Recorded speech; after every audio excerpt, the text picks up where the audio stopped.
All righty, welcome back, and we're going to take a look at the solution to the 3.2 lesson, the name tag lesson. So to start out with, we want to get to the game lab. And so what I did is I went back to lesson 3.1 part A, and I just clicked on the link, and it took me right to this place. And then if I click view code, this button right up here, it'll take me to the hello world thing that we did the other day. So what I want to do is I want to basically remix, and then I want to go over to this version history, and I want to start over. And then after I've started over, what I'm going to do is I'm going to rename this project, and I'm going to rename it name tag. So that gives me a fresh area to start developing my code in with a brand new area to code with and a brand new beginning to a project. So in this particular project, we're going to take a look at things like playing around with RGB values and drawing shapes and putting text into the shapes and all of that other stuff. So probably the first place I want to start, and in fact, exclusively for this particular lesson, we're going to be looking in the drawing tab. And the drawing tab has all kinds of different things that you can access. So if you look down here, we see all different commands that we can use to accomplish drawing things on our stage up here. So the first thing we wanted to do is we wanted to play around with the background. So if we pull this background tab over and we slap it in here, notice that the background is white. So if I run this program, it's not going to change because the default background is white. What I want to do is I want to go in here and I want to play with different RGB values.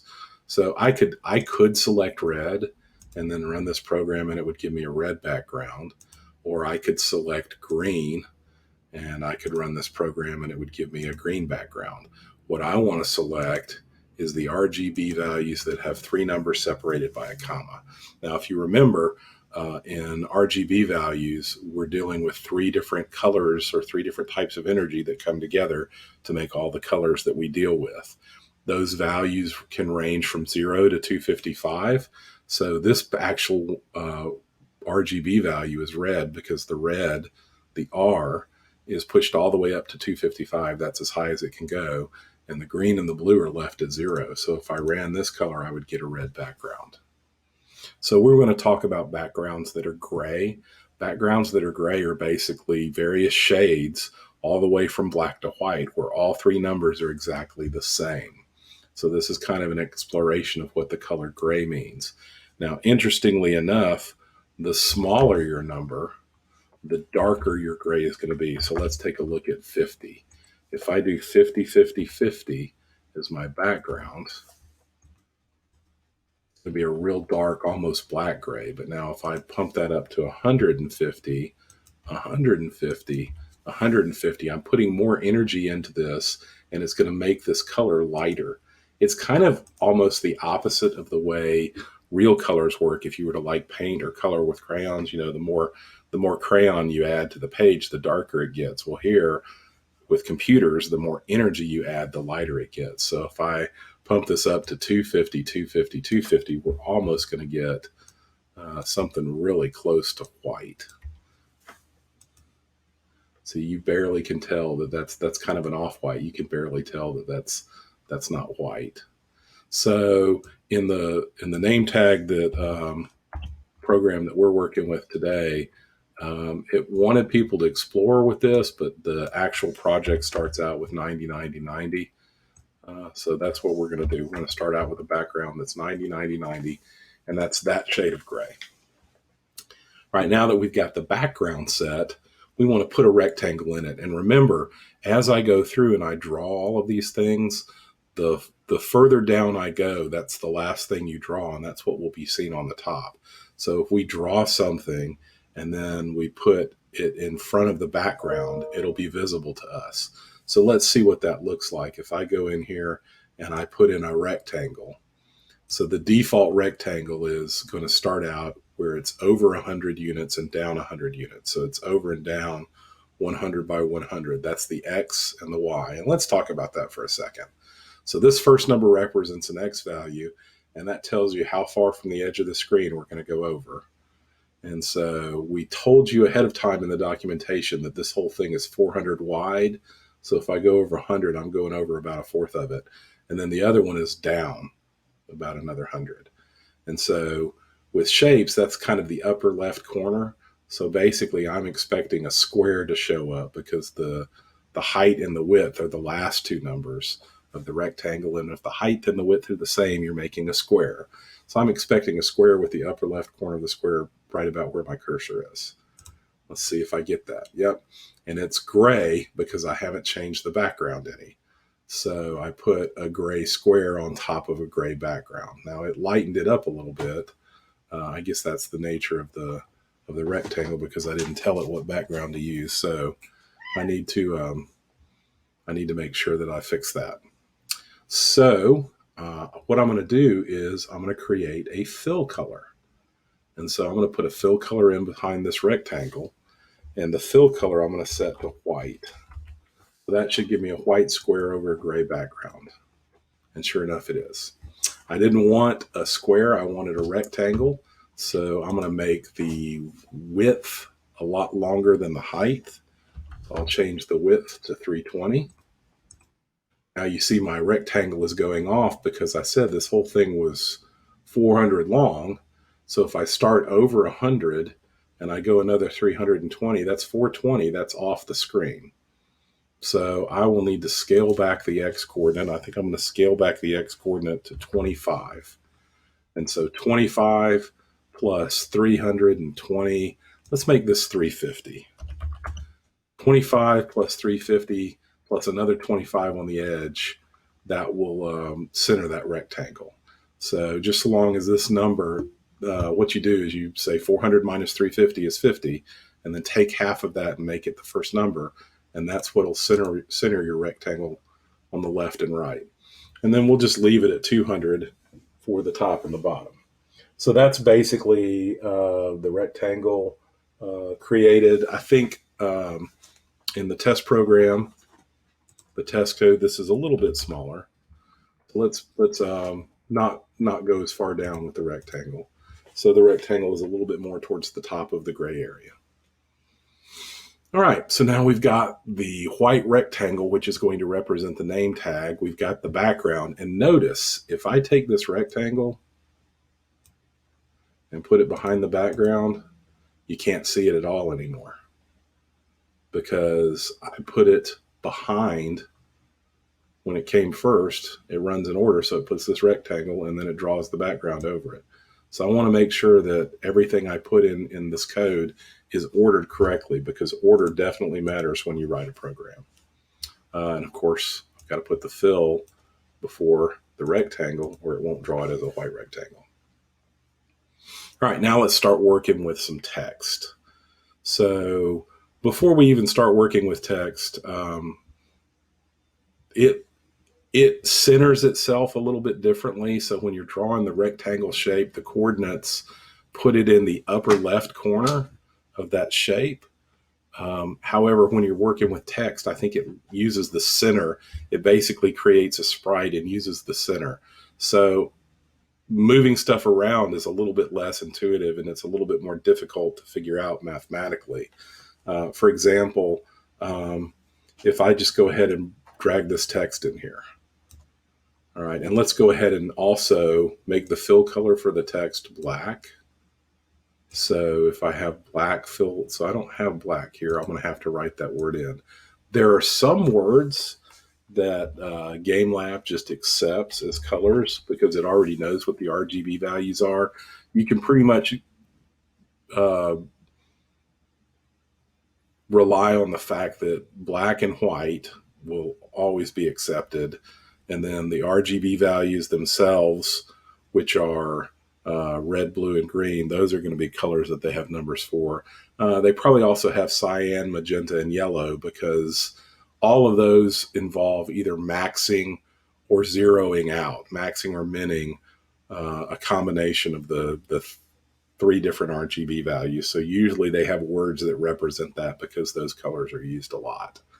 All right, so if I just do a text, it's going to put at 0:15, it's going to put the text on the screen. So when I run this, you see way up here, we see text in that upper left-hand corner.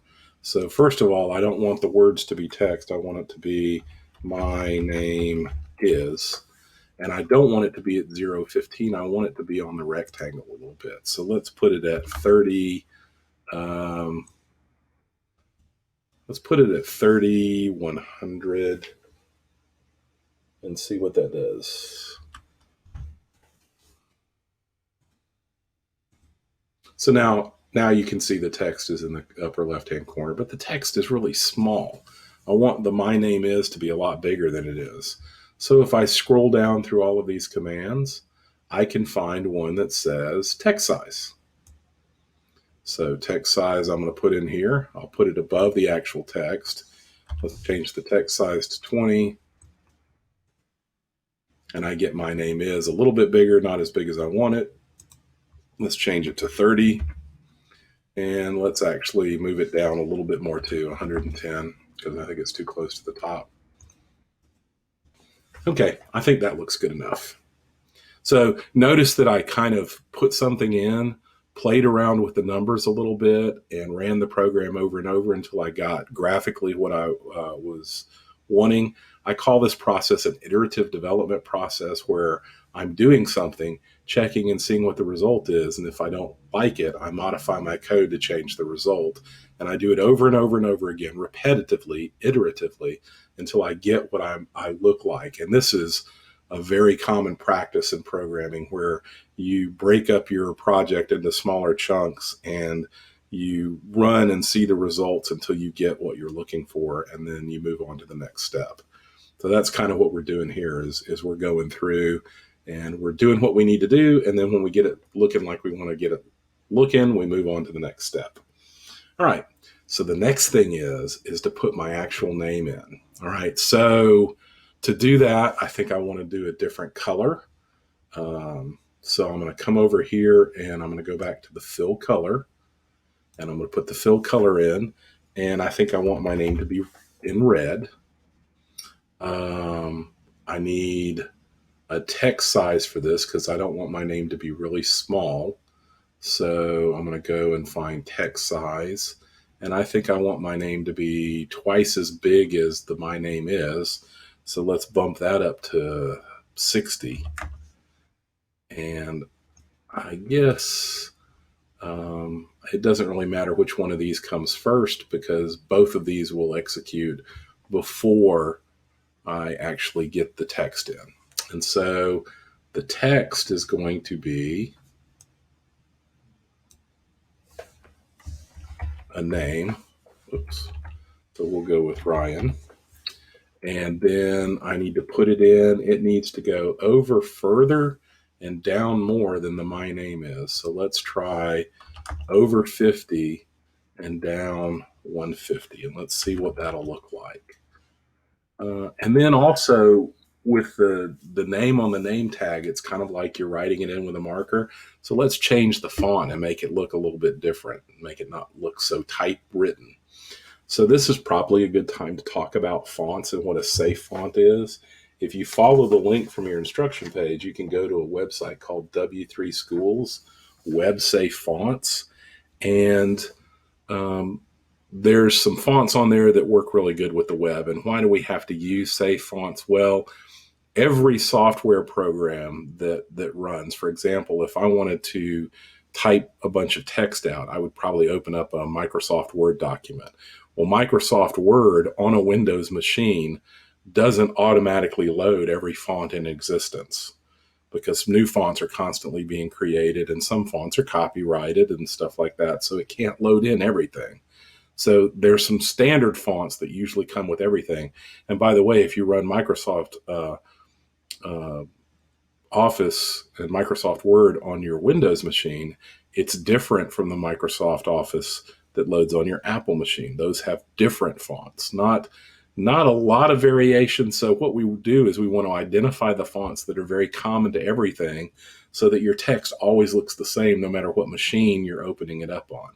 And that goes for the web too. So when you go out to the web, there's some web safe fonts that usually just about every website has these fonts downloaded, so it won't look like gibberish and symbols when you open up text. And it doesn't look different on one machine versus another machine, or when you access one website versus another website. So Arial is usually pretty safe. The other one we're going to work with is Comic Sans MS. That's usually safe. So what I'm going to do is to change the font of this text. I'm going to go over it. I'm going to look down and see, sure enough, we've got a text font command. So I'll snap text font in front, and you see Arial was the default, and I'm going to change it to Comic Sans MS. And so now when I run this, the text is a lot different than the my name is. The name that I used, that text is different than in a different shape and style than that text. That's what font means. Now the positioning is way off. It's even smaller than I wanted it. So now I need to go back and play with some sizes and some positioning and stuff. So let's go ahead and change, and let's see what this looks like. Let's change this to like 100. And then let's go in and let's locate it at 6230 instead of 5150. So if I put that up to 60 and I put that up to 230, that's going to change the center, how that's centered. So let's see what that looks like. Yeah, it doesn't seem like it's over far enough. So let's change that 60 to an 80.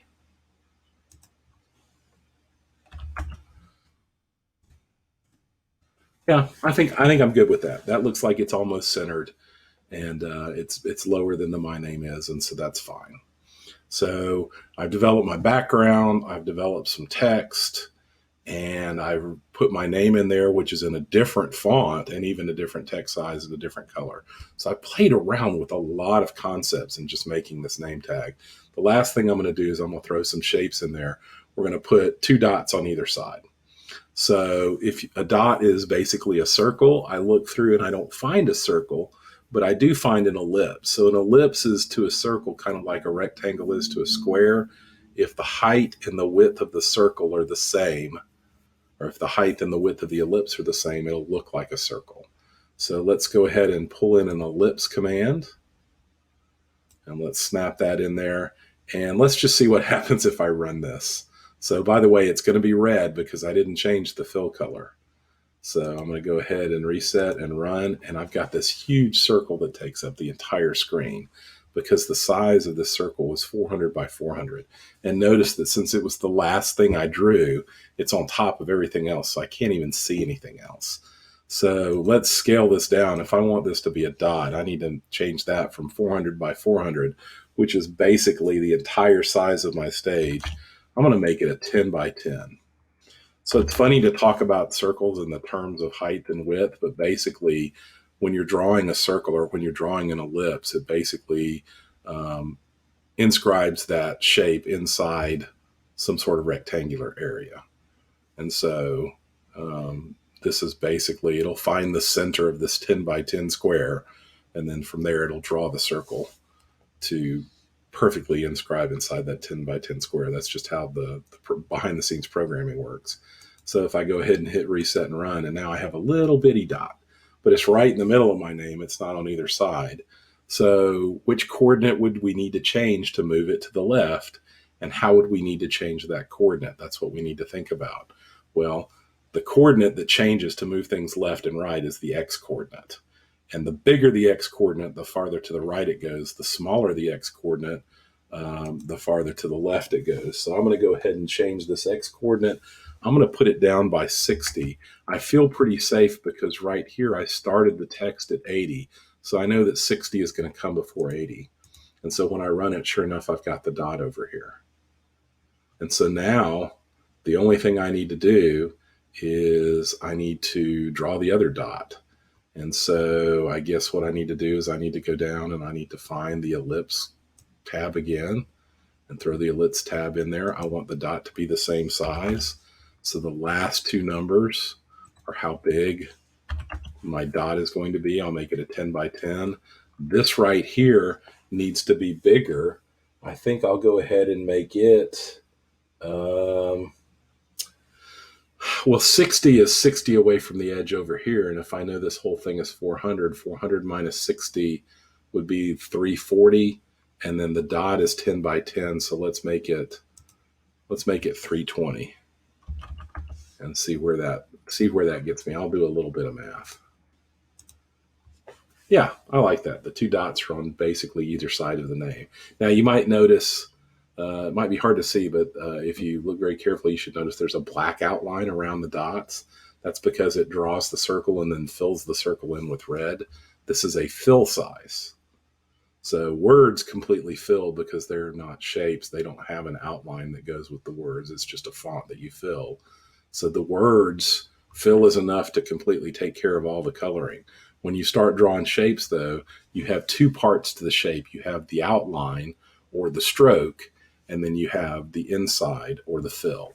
And so the fill was red. I need to also make the stroke red. So what I'm going to do is I'm going to take the stroke color over here, and I'm going to put it right above the ellipse, and I'm going to change that to red as well. And now I'm going to run my program, and sure enough, now it looks exactly like I want it. So once you walk your students through doing all of this code right here, and they kind of see how everything is, and they'll probably jump ahead and do this even before you give them permission to. But now let them go ahead and play with this code a little bit to change what this name tag looks like. They can change the background. They can change these two fonts. They can change these two colors. They can put different symbols in there if they want to. Let them play around with it, come up with something that's personalized to them, and then they can use that as an activity to introduce themselves. So hopefully I've cleared up any questions you have about lesson 3.2, and you're ready to present this to your students, and everybody will have a fun time doing this activity.